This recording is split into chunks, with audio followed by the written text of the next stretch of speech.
Good morning students, MCom semester 3 taxation. आज हम करेंगे टैक्सेशन के एमसीक्यू। टैक्सेशन के MCQ for the last 3 years 2019, 20 and 21। क्योंकि मेरे पास नई एडिशन थी और सारे तीनों के तीन पेपर बुक के पीछे ही हैं, तो हम उसी में से चेक कर लेते हैं। सबसे पहले 2019 अक्टूबर 2019 70 मार्क्स का क्वेश्चन पेपर। 2019 के पहले के एमसीक्यू इसलिए भी नहीं करने चाहिए because you have a consistent changes in your taxation, क्योंकि आपका जो रूल्स एंड रेगुलेशंस है वो चेंज होते रहते हैं, तो ज़्यादा पुराने पेपर करने में भी प्रॉब्लम है। तो 19 इज़ द बेस्ट वन, 19 से ही आप स्टार्ट करिए। सो 2019 उसमें आपका 70 मार्क्स का क्वेश्चन पेपर है। क्वेश्चन 1 14 मार्क्स, उसके ऑप्शन में 7 और क्वेश्चन 1 यूनिट 1 है जिसके एमसीक्यू ये है। ओके, तो let's start with the MCQ. Okay, so first one, which method of reducing tax is not recognized by law? It's a tax evasion. Tax evasion government के या taxation के rule के against है। Which income tax prevails in India at present? 1961. Income tax is levied by obviously central government. Income arise from abroad and receive abroad is not taxable for non-resident. ये मैंने आपको first unit जो BCom semester 3 taxation लिखा है, साथ में MCom भी लिखा है। रूल्स एंड रेगुलेशन सेम है, सिर्फ सम्स अलग हैं। Income from business situated in India, control from abroad is taxable for all of this.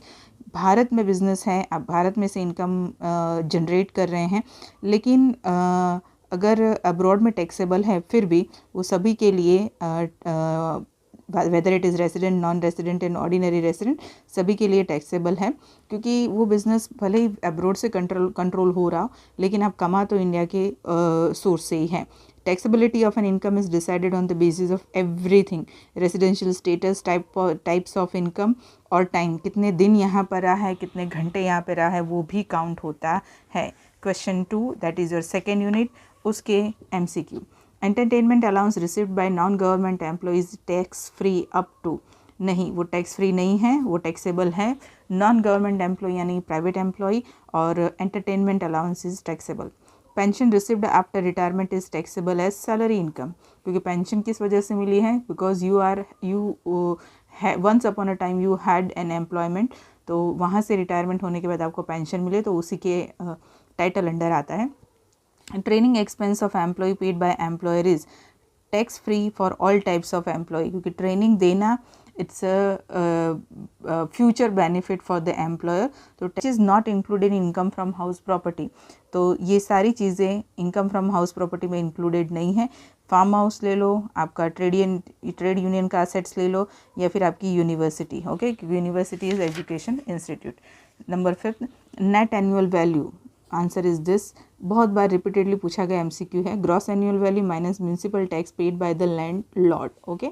Number 6 is as per finance bill 19 an assessee can hold how many houses as self occupied on which he has not to pay any tax, खुद का घर कितना होना चाहिए जिस पे उन्हें कोई टैक्स होना नहीं चाहिए, तो इट्स 2, ये भी कई बार पूछा गया एमसीक्यू है। Question 3 which is your unit 3 and the first MCQ is number 1 that which is not a capital asset. कौन कैपिटल असेट्स नहीं है? तो agricultural land situated in India is not considered as a capital assets. Which capital asset held for more than 36 month is considered as long term capital assets? Gold. Gold को अगर आप 36 महीने से ज़्यादा हाथ में रखते हैं तो it is considered as a long term capital assets. Assets on which same rate of depreciation is admissible are called as block of assets. Capital expenditure incurred on scientific research in an existing business is admissible as deduction in years. The year in which the expenses incurred, जिस साल वो expense खड़ा हुआ हो scientific research का for the existing business, उसी साल उसे deduction के अंदर consider किया जाएगा। Salary received by a partner of a partnership firm is taxable as which kind of income? It is considered as business and profession. This is for unit 3. Now it's unit 4. Unit 4 का आपका first MCQ, rent received from open plot of land is taxable as income from other sources, which is not a wholly tax free security. Fixed deposit with State Bank of India, क्योंकि उसमें interest rate आपका अमुक amount के exceed हो जाता है तो वो फिर टैक्सेबल होता है, वो पूरी तरह से टैक्स फ्री नहीं है। चलिए, if the value of gift is up to, it is not considered as taxable gift. 50,000 के अंदर आपकी गिफ्ट की अमाउंट होती है तो उस पर टैक्स नहीं लगता। If income tax return is file after the specified date, the SSC is liable to pay interest on income tax at which rate per month from the specified date of filing return to the actual date of filing return। अगर आप date चूक गए हैं, specified date income tax देता है return file करने के लिए, आप वो डेट क्रॉस हो गया, आपका टाइम लिमिट जा चुका है, तो कितना रेट ऑफ इंटरेस्ट लगता है, तो it's 1% per month. Number 5, if the refund is not paid, उल्टा, पहले एसएससी की बात हो रही है, अब बात हो रही है इनकम टैक्स डिपार्टमेंट की। If the refund is not paid by the income tax department to the assessee, refund देना होता है, वो नहीं दिया है, जितना टाइम पीरियड कहा है उस टाइम पीरियड के अंदर the income tax department has to pay 0.5% per month interest from the specified date to the sanctioning refund. तो हमको 1% के हिसाब से, उनको 0.5% के हिसाब से। चलिए बात करते हैं 2020 की। 2020 हमारा 50 मार्क्स का क्वेश्चन पेपर है, तो उसमें इतने सारे एमसीक्यू नहीं होंगे। यहाँ पर आपको टोटल एमसीक्यू दी गए हैं 12, और 12 में से आपको अटेम्प्ट करने हैं एनी 5। चलिए स्टार्ट करते हैं।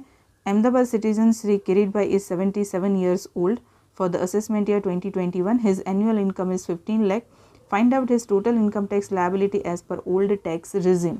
Right? अहमदाबाद के हैं, सीनियर सिटीज़न हैं, 15 लाख उनकी एनुअल इनकम है, लेकिन हमको जो टैक्स लायबिलिटी कैलकुलेट करनी है वो पुराने यानी कि 2021 के हिसाब से करनी है, नए रूल के हिसाब से नहीं करनी। तो ये कैलकुलेशन इसका कुछ इस तरह से होगा। लुक एट हियर, हमारा जो 2021 के हिसाब से अप टू 3 लाख तक कोई टैक्स नहीं पे करना था, 3 से 5 लाख के बीच 5%, 5 लाख से 10 लाख के बीच 20%, और अबव 10 लाख 30%। और उसमें हेल्थ एंड एजुकेशन सेस है जो 3 लाख तक नहीं देना है, मतलब 3 लाख तक नॉट एप्लीकेबल है। 3 से 5 लाख में 4%, मतलब बाकी के तीनों में 4% ही है। तो इसको अगर हम कैलकुलेट करें जिस सीनियर सिटीज़न के लिए, तो 15 लाख में first 3 lakh dash, second 2 lakh. 2 lakh कैसे, 3 से 5 के बीच में कितना है, 2 लाख है ना, तो 2 लाख। 2 लाख में कितना देना है, 5%, तो 2 लाख का 5% होगा 10,000। Third is 5 lakh to 10 lakh, यानी कितना डिफरेंस आएगा, 5 लाख। 5 लाख 20% देना है तो आएगा 1 लाख। जो आपका फोर्थ है दैट इज़ अबोव 10 लाख, तो हमारा 15 लाख है, अबोव 10 लाख कितना होगा, 5 लाख होगा ना, तो 5 लाख। 5 लाख का 30% 1,50,000। ये मैं आपको वापस समझाती हूँ। पहले 3 लाख तक कुछ नहीं देना है, हमारे पास कितने हैं, 15 लाख। पहले 3 लाख कुछ नहीं, 3 से 5 लाख के बीच में यानी कि 2 लाख तक आपको 5%, 5 से 10 लाख के बीच में यानी 5 लाख तक 20%, और अबोव 10 लाख, हमारे पास 15 लाख है, अबोव 10 लाख 5 लाख हुआ तो 30%। आप अगर कैलकुलेट करें तो 3 + 2 5, 5 + 5 10, 10 + 5 15, इनका टोटल 15 लाख आ जाना चाहिए, ज़्यादा या कम नहीं होना चाहिए। तो उस हिसाब से 2,60,000 हमारी जो tax liability, okay, so 2,70,400 is the tax liability as per old tax regime, this one A. और ये 10,500 4% ऑफ 2,60,000, राइट, जिसको इसमें ऐड करना है। आ गए हम सेकेंड।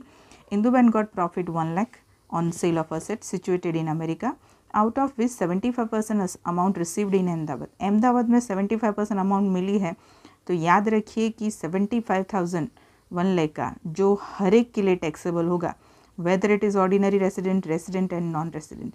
तो यहाँ पर अगर हम बात करें कि ऑर्डिनरी रेसिडेंट अगर है तो उसकी कंडीशन के हिसाब से कितनी अमाउंट टैक्सेबल होगी, तो इंदुबैन को 1 लाख रुपए as a taxable income count की जाएगी। लेकिन अगर रेसिडेंट ही है, ऑर्डिनरी रेसिडेंट नहीं है, तो 75,000, क्योंकि 75% तो इंडिया में मिल रहा है। और अगर नॉन रेसिडेंट है, इंदुबैन इंडिया में रहते ही नहीं है, फिर भी 75,000 लगेंगे एज अ टैक्सेबल इनकम। क्यों, क्योंकि वो 75,000 इंडिया में रिसीव कर रही है। So first option. Shrimati Hemangini who is 52 years old, her annual income for the assessment year 2021 is 2,50,000. Find out applicable health and education cess according to her annual income 4%. अभी हमने calculate किया। According to 17, which of the following particular is not included in the definition of salary? Interest on bank FD वो salary का हिस्सा नहीं है। Which of the following asset is not included in deemed ownership assets? तो holding property of minor married daughter is not included in deemed ownership asset. चलिए उसके बाद house property का एक छोटा सा सम है, तो ये देख लेते हैं। Shrimati Shweta is the owner of house property which is use for self occupied residential house fair rental house value 15,500, municipal value 18,000, local municipal tax 3,000 and interest on loan for construction 15,000. What would be the taxable income under the head income from house property? Income from house property में आपका जो घर है, house है, उसका status क्या है वो बहुत इंपॉर्टेंट है. जैसे कि whether you have let out property, second whether you have self occupied property, right, and third residential property other than self occupied property, तो which is called deemed let out property. तो यहाँ पर अगर आपकी property let out है तो आप ये टेबल लर्न करेंगे. अगर आपकी प्रॉपर्टी सेल्फ ऑक्यूपाइड है तब आप ये टेबल लर्न करेंगे. तो ये वाला टेबल क्योंकि सेल्फ ऑक्यूपाइड प्रॉपर्टी है मिसेस श्वेता की, तो उनकी हाउस जो प्रॉपर्टी वो सेल्फ ऑक्यूपाइड है, तो उसके हिसाब से MCQ में अगर सम पूछते हैं तो ज़्यादा दिमाग दौड़ाने की ज़रूरत नहीं है. 2 मार्क्स के चीज़ के लिए वो लोग आपको कॉम्प्लिकेशन में नहीं डालेंगे. It must be a simple one.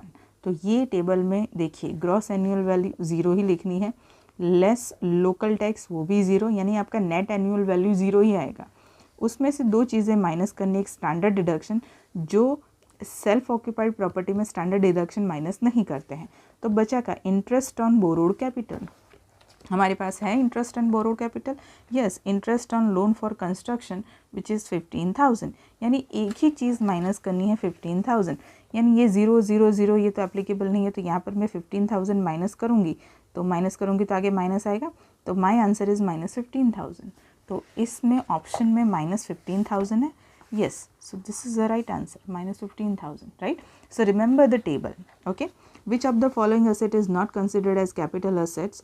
Personal car, capital assets नहीं है.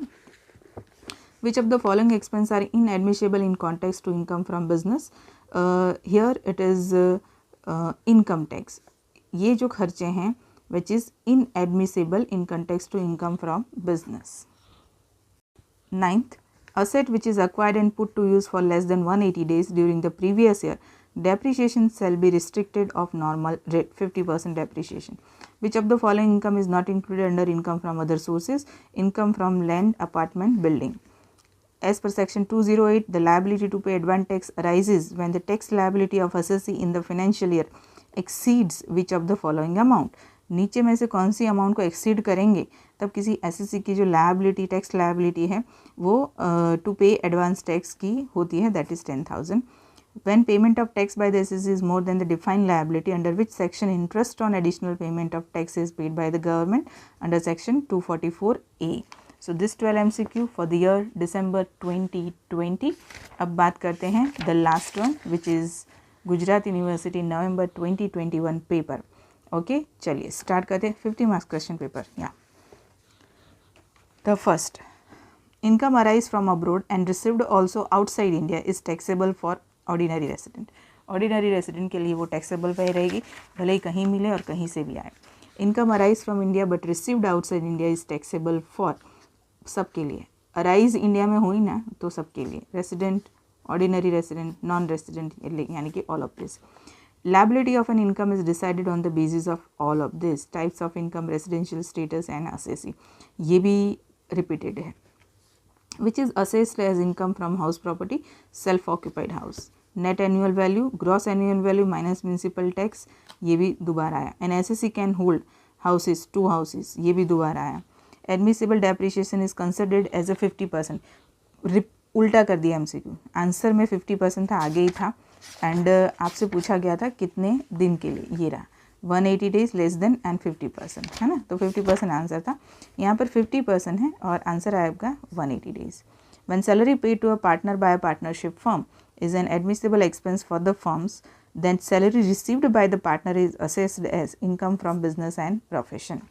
चलिए, which is not an admissible expense in relation to the income from business and profession, income tax, ये भी repeated. Which is not fully tax free security, equity shares, I hope you know this. Pension received after retirement is taxable under the salary, repeat. Which method of reducing tax is recognized under income tax act? Tax planning. Tax planning recognize है tax को reduce करने के लिए, मतलब इसके लिए आप tax को प्लान कर सकते हैं ताकि आपका टैक्स कम पे करना पड़े. लेकिन टैक्स इवेजन क्या है, जो इनकम टैक्स के एक्ट के अंडर रिकॉग्नाइज नहीं है, इट इज़ टोटली इलीगल। तो इसका जो टैक्स इवेजन वाला एमसीक्यू है वो फर्स्ट पेपर में था, है ना। तो ये हो गए आपके 2021 के एमसीक्यू। रिमेंबर स्टूडेंट, 3 साल के एमसीक्यू अगर हम करते हैं तो हमारे अराउंड 50 to 60 एमसीक्यू हो जाते हैं, जो काफ़ी अच्छा होता है। और आपने देखा 21 में काफ़ी एमसीक्यू आगे के 2 पेपर के ही थे, ठीक है। चलिए अब मैं इसी को गुजराती में रिपीट कर लेती हूँ। Okay, start with the first 2090, क्योंकि मेरे पास दोनों ही नई एडिशन है तो पेपर ढूंढने की मुझे ज़रूरत नहीं पड़ी, यहीं पर दे दी थी। चलिए शुरू करते हैं। 2019 द फर्स्ट वन, આપેલા વિકલ્પોમાંથી યોગ્ય વિકલ્પ, કર ઘટાડવાની ખાલી જગ્યા પદ્ધતિ કાયદા દ્વારા અમાન્ય છે, કર આયોજન, કર વર્જન કે કર ચોરી? And your right answer is કર ચોરી. ભારતમાં વર્તમાનમાં આવકવેરો 1961. આવકવેરો ખાલી જગ્યા દ્વારા વસૂલ કરવામાં આવે છે કેન્દ્ર સરકાર. વિદેશમાં ઉપજેલ અને વિદેશમાં મળેલ આવક કોના માટે કરપાત્ર નથી? એન્ડ યોર આન્સર ઇઝ બિન રહીશ. વિદેશમાંથી નિયંત્રિત પરંતુ ભારતમાં સ્થિત ધંધાની આવક કોના માટે કરપાત્ર છે? એન્ડ યોર આન્સર ઇઝ બધા જ માટે, ગમે તે હોય, રહીશ, બિન રહીશ, સામાન્ય રહીશ.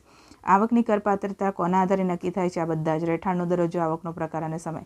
આ બધા જ ઘણા ઇમ્પોર્ટન્ટ એમસીક્યુ છે અને રિપીટેડલી પૂછાય છે. ચલો second question, that is your second unit. બિન સરકારી કર્મચારીઓને મળતું મનોરંજન ભરતું કેટલી રકમ સુધી કરમુક્ત છે? 0. બરાબર, એ કરમુક્ત છે નહીં. નિવૃત્તિ બાદ મળતું પેન્શન કઈ આવક ગણાય? પગારની આવક ગણાય. માલિકે ચૂકવેલ કર્મચારીનો તાલીમ ખર્ચ તમામ પ્રકારના કર્મચારીઓ માટે કરમુક્ત હોય છે, કારણ કે કર્મચારીઓનો માટે ટેક્સેબલ. નંબર 4, ખાલી જગ્યાનો સમાવેશ મકાન મિલકતની આવકમાં થતો નથી. આ બધાનો જ સમાવેશ મકાન મિલકતની આવકમાં નથી થતો. ફાર્મ હાઉસની આવક, ટ્રેડ યુનિયનની, યુનિવર્સિટીની મિલકત, બધાને. નંબર 4, ચોખ્ખું વાર્ષિક મૂલ્ય. ચોખ્ખું વાર્ષિક મૂલ્ય જે છે દેટ ઇઝ યોર ગ્રોસ વાર્ષિક મૂલ્ય માઇનસ મ્યુનિસિપલ ટેક્સ, એટલે કે મકાન માલિકે ચૂકવેલ મ્યુનિસિપલ વેરો. લાસ્ટ વન, આ પણ ઘણીવાર પૂછાયેલો છે. નાણાકીય બિલ 1900 મુજબ કરદાતા ખાલી જગ્યા મકાન સ્વ વપરાશ માટે ધરાવી શકે. 2 મકાન જ ધરાવી શકે, જેના પર વેરો ભરવો પડશે નહીં. પછી ધરાવી તો શકે, પછી તમારે વેરો ભરવો પડે. અહીંયા આ પણ એમસીક્યુ ઘણીવાર પૂછાયો છે. Question 3, that is unit 3, MCQ number 1.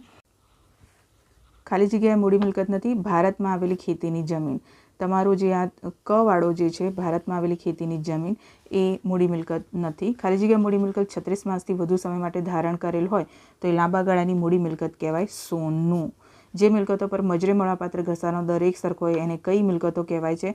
તો એને કહેવાય બ્લોક ઓફ અસેટ, એટલે કે મિલકતોનો સમૂહ. ચાલુ ધંધામાં વૈજ્ઞાનિક સંશોધન માટે મૂડી ખર્ચ કરવામાં આવ્યો હોય તો એની કેટલા વર્ષમાં કપાત મજરે મળે?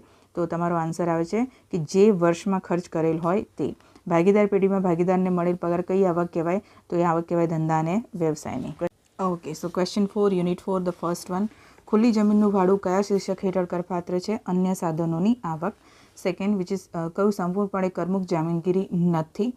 તમારી જે ઇન્ટરેસ્ટ છે, તમારું ફિક્સ ડિપોઝિટ છે, બાંધી મુદતની થાપણ છે, એ સંપૂર્ણપણે કરમુક્ત નથી. જો બક્ષિસનું મૂલ્ય 50,000 સુધીનું હોય તો એને કરપાત્ર આવક ગણવાતી નથી. જ્યારે આવકવેરાનું રિટર્ન નિર્ધારિત તારીખ પછી જમા કરવામાં આવે એ સંજોગોમાં રિટર્ન તારીખ ભરવાથી રિટર્ન રજૂ કર્યા તારીખ સુધીનું કેટલા દરે વ્યાજ વસૂલે છે ઇન્કમ ટેક્સ ડિપાર્ટમેન્ટ આપણી જોડે? માસિક 1%. એનાથી બિલકુલ વિપરીત, જો નિર્ધારિત સમયમાં આવકવેરો ખાતો આપણને રિફંડ આપવામાં ચૂકી જાય તો કેટલા ટકા? માસિક 0.5% લેખે આપણે એમની જોડેથી વસૂલી શકીએ છીએ, અથવા વેધર કે એ લોકો આપણને રિફંડ પર આપતા હોય છે વ્યાજ. આ થઈ ગયું 2019. હવે વાત કરીએ 2020ની. 2020 તમારું 50 માર્ક્સનું પેપર હતું, એટલે સીધા નીચે એમસીક્યુ ભેગા આવશે. તમારા આવશે ટોટલ 12 એમસીક્યુ, એમાંથી 5 જ લખવાના છે. ચલીએ. જો કિરીટભાઈ 77 વર્ષના અમદાવાદના નાગરિક છે, તેમની આવક 2021 માટે તેમની વાર્ષિક આવક 15 લાખ છે. જૂના કરવેરા માળખાની પદ્ધતિએ તેની જવાબદારી નક્કી કરો. ઇંગ્લિશ મીડિયમમાં મેં આ રીતે સમજાવ્યું હતું, હું ગુજરાતી મીડિયમમાં પણ સમજાવી દઉં છું. જૂના આવકવેરા પ્રમાણે તમારે આ પ્રકારનું શેડ્યુલ હતું, આ પ્રકારનું 2021 પ્રમાણે નિયમ હતા કે 3 લાખ સુધી કોઈ ટેક્સ નહીં, 3 થી 5 વચ્ચે 5%, જો તમારી રકમ 5 થી 10 લાખની વચ્ચે આવતી હોય તો 20%, એબોવ 10 લાખ એટલે કે 10 લાખથી ઉપર હોય તો 30%. આપણી રકમ 10 લાખથી ઉપર 15 લાખ છે એટલે એવું ના થાય કે સીધા 30% લઈએ, પણ એના સ્લેબ પાડી દેવા પડે કે 3 લાખ સુધી આપણે કશું નથી આપવાનું, એટલે પહેલાં 3 લાખ એ 0, બીજા 2 લાખ, શેના 2 લાખ તો 3 થી 5 લાખની વચ્ચે એટલે કે 2 લાખ આવે 5%, ત્રીજા 5 લાખ કેમ કે 5 લાખથી 10 લાખની વચ્ચે બીજા 5 લાખ આવે, અને કેમ કે આપણી પાસે 15 લાખ અમાઉન્ટ છે એટલે જો અબોવ 10 લાખ કરતાં કશું બી વધ્યું હોય તો હા 5 લાખ વધ્યા તો એ 5 લાખ ઉપર 30%. આ ચારેનું ટોટલ 5 ને 5 10 ને 2 12 ને 3 15 15 આવવું જોઈએ. આ 15 લાખ 5 20 અને 30% કરીએ તો 10,000, 1 લાખ અને 1.5 લાખ આવે, ટોટલ 2,60,000. આ બધા ઉપર હેલ્થ અને એજ્યુકેશન સેસ 4% લાગે છે, જો 4% હું કરી દઉં તો 10,000 અને 400 આવે, જે આમાં એડ કરવાના તો તમારો આન્સર આવે 2,70,400. તો રાઈટ આન્સર ઇઝ અ. એવી રીતે ઇન્દુબેનનો એક નાનો સમ છે કે એમનું જે અમેરિકામાં જે મકાન છે એની મિલકતમાંથી, મકાનની અમેરિકામાં આવેલી એક મિલકતના વેચાણમાંથી ઉદ્ભવેલ નફો 1 લાખ છે, 75% રકમ અમદાવાદમાં મળી છે, તો 1 લાખના 75% 75,000 થાય, અમદાવાદમાં મળી છે તો કેટલી રકમ કરપાત્ર છે, તો 75,000 તો કરપાત્ર છે જ, બરાબર. કોના માટે? તો સૌથી પહેલો આવશે તમારો રહીશ, સામાન્ય રહીશ, એના માટે તો 1 લાખ રૂપિયા કરપાત્ર. બીજું આવે સિમ્પલ માત્ર રહીશ, એની માટે 75,000, અને બિન રહીશ માટે પણ 75,000 આવે. કેમ? કારણ કે એ 75,000 એને અમદાવાદમાં જ મળે છે. ત્રીજું હેમાંગીની, જેમની ઉંમર 52 વર્ષ છે અને વાર્ષિક આવક 2.5 લાખ છે, આવકને આધારે કેટલો આરોગ્ય અને શિક્ષણ ઉપરનો દર લાગુ પડશે? 4%. કલમ 17માં જણાવેલ વિગતોમાંથી નીચેની વિગતની પગારની વ્યાખ્યામાં સમાવેશ થતો નથી. બેંક એફડીનું વ્યાજ પગારની વ્યાખ્યામાં ના આવે. નીચેમાંથી કઈ મિલકતો માની લીધેલી મિલકતોમાં સમાવેશ થતો નથી? જો સગીર પુત્રીના લગ્ન થતાં ધારણ કરેલ મિલકત. હવે શ્વેતા એક મકાનના માલિક છે. આ તમારું હાઉસ પ્રોપર્ટીવાળું જે ચેપ્ટર છે એની અંદર તમારી પાસે 2 ટેબલ છે. મકાન મિલકતની આવકમાં તમારી પાસે એ 2 ટેબલ જે છે એ તમને આવડતા હોવા જોઈએ, કારણ કે જો MCQની અંદર તમને પૂછે, બહુ જ સિમ્પલ છે. જો આ રીતે ભાડે આપેલ મકાન માટે આ કરવાનું છે, અને તમારા ખુદના મકાન માટે, મકાન સ્વ રહેઠાણ હોય તો એના માટે આ કરવાનું છે. આ 2 ટેબલ તમને આવડતા હોવા જોઈએ. હવે અહીં જુઓ, તમારું મકાન સ્વ રહેઠાણનું છે એ જોઈ લઈએ. તો યસ, મકાન માલિક છે એટલે સ્વ રહેઠાણ છે, પોતે જ રહે છે. મકાનનું વ્યાજબી ભાડું 15,500, મ્યુનિસિપલ આકારણી 18,000, મ્યુનિસિપલ કરવેરા 3,000 અને બાંધકામ માટે લીધેલ લોનનું વ્યાજ 15,000 છે. મકાન મિલકતની કરપાત્ર આવક ગણવાની છે. આ ટેબલ તમારે કરવાનું. ગ્રોસ વાર્ષિક મૂલ્ય 0, મ્યુનિસિપલ વેરો 0, ચોખ્ખું વાર્ષિક મૂલ્ય 0. કપાતોમાં એક જ કપાત લાગુ પડશે અને એ બી છે લોનનું વ્યાજ. એનો મતલબ ઉપરનું બધું 0 આવે. આપણી પાસે લોનનું વ્યાજ છે, હા છે, ને કેટલું? 15,000. તો 15,000 માઇનસ કરવાના છે. જો બાદ છે ને, તો -15,000 કરો, ઉપર બધું 0 હોય તો જવાબ શું આવે? -15,000. Common sense. બાળકો MCQમાં દાખલો પૂછેલો હોય તો એ સહેલો હોય, બેઝિક હોય, એટલે બેઝિક તો કરી જવું. નીચે પૈકી કઈ મિલકતો મૂડી મિલકત ન ગણાય? આમાંથી કઈ મિલકત છે જેને તમે મૂડી મિલકત તરીકે ગણતા નથી? અંગતકાર. ધંધો કે વ્યવસાયની આવકના સંદર્ભમાં નીચે જણાવેલ ખર્ચાઓ પૈકી કયો ખર્ચ મજરે મળવા પાત્ર નથી? આવકવેરો. આ બધા વારે પૂછાતા MCQ છે. 4%. પાછલા વર્ષ દરમિયાન મિલકત ધારણ કર્યા અને તેનો ઉપયોગનો સમય 180 દિવસ કરતાં ઓછો હોય તો ઘસારાનો દર સામાન્ય દરના ખાલી જગ્યા સુધી મર્યાદિત કરવો. 50%. ઊંધું પૂછાય. 50% ઉપર હોય અને કેટલા દિવસ છે એ પૂછાય, બરાબર. તો એ રીતે બી આ MCQ કામનો. નીચેમાંથી કઈ આવક અન્ય સાધનોની આવકના શીર્ષક હેઠળ સમાવવામાં આવતી નથી? એટલે કે આમાંથી કઈ આવક જે છે, તો સેકન્ડ આન્સર મકાન કે તેની સાથે જોડાયેલી જમીનમાંથી મળેલ આવક. કલમ 208 હેઠળ અગાઉથી કર ચૂકવવાની જવાબદારી ઊભી થાય. કયા કન્ડિશનમાં થાય? નાણાકીય વર્ષ દરમિયાન કર જવાબદારી કેટલાથી વધારે થતી હોવી જોઈએ? 10,000. SEC દ્વારા નિર્ધારિત જવાબદારી કરતાં વધારે વેરાની ચૂકવણી કરવામાં આવેલ હોય ત્યારે સરકાર દ્વારા કઈ કલમ હેઠળ વધુ ચૂકવાયેલ વેરાની રકમ પર વ્યાજ ચૂકવવામાં આવે છે? 244A. તો તમારા 12 MCQ 2020ના. હવે વાત કરીએ 2021. Again 50 marks question paper. 12 MCQ, 12માંથી લખવાના છે 5. વિદેશમાંથી ઉપજેલ અને વિદેશમાંથી મળેલ આવક કોના માટે કરપાત્ર છે? 2021ના જે MCQ છે એ મોસ્ટલી તમારા 19 અને 20ના MCQ જો તમે તૈયાર કરીને ગયા હોય તો તમારા માટે બહુ સારા રહે છે. અહીંયા આન્સર આવે તમારો ફર્સ્ટ વન.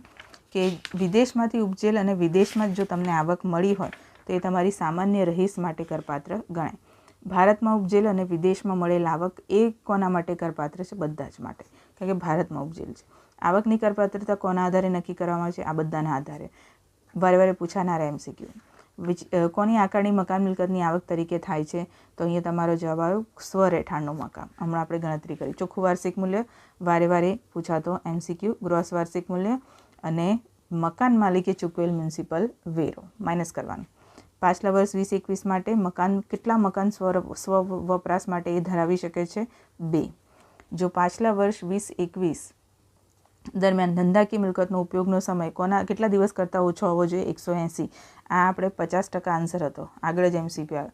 બધા જ MCQ આગળ તમે 20-21ના કર્યા હોય તો આવડે, 19-20ના કર્યા હોય તો આવડે. ભાગીદારી પેઢીએ ભાગીદારને ચૂકવેલ પગાર પેઢી માટે મજરે મળવાપાત્ર ખર્ચ હોય ત્યારે ભાગીદાર માટે મળેલ પગાર કઈ રીતે આકારણી પાત્ર છે? તો અહીંયા તમારા હવે જે ધંધા વ્યવસાયની આવક હોય એ. ધંધા વ્યવસાયની આવકના સંદર્ભમાં ખાલી જગ્યા ખર્ચ મજરે મળવા પાત્ર નથી. આવકવેરો આ પણ રિપીટ. કોણ સંપૂર્ણપણે કરમુક્ત જામીનગીરી નથી? તો અહીંયા તમારો જવાબ આવે ઇક્વિટી શેર્સ. નિવૃત્ત બાદ મળતું પેન્શન પગાર તરીકે આ પણ રિપીટેડ. કરવેરા ઘટાડવાની કઈ રીત આવકવેરાના કાયદા હેઠળ માન્ય છે? અમાન્ય હોય તો જે કર ચોરી છે એ અમાન્ય આવે, પણ માન્ય કોને કહેવાય? કર આયોજન. જે તમારું આ ચોપડી જે છે આખી કર આયોજન માટે છે, પ્લાનિંગ માટે છે. તો અહીંયા થઈ ગયા તમારા 19-20-21ના ટોટલ મોર દેન 50-60ની વચ્ચે MCQ આ કરીને જજો એક્ઝામમાં. બની શકે કે તમારા 2, 3, 4, 5 MCQ આમાંથી પૂછાઈ જાય અને તમારા MCQના કારણે સારા માર્ક્સ આવી જાય. Okay, so everyone go for the very good hard work because exam is near. Best of luck everyone. Bye.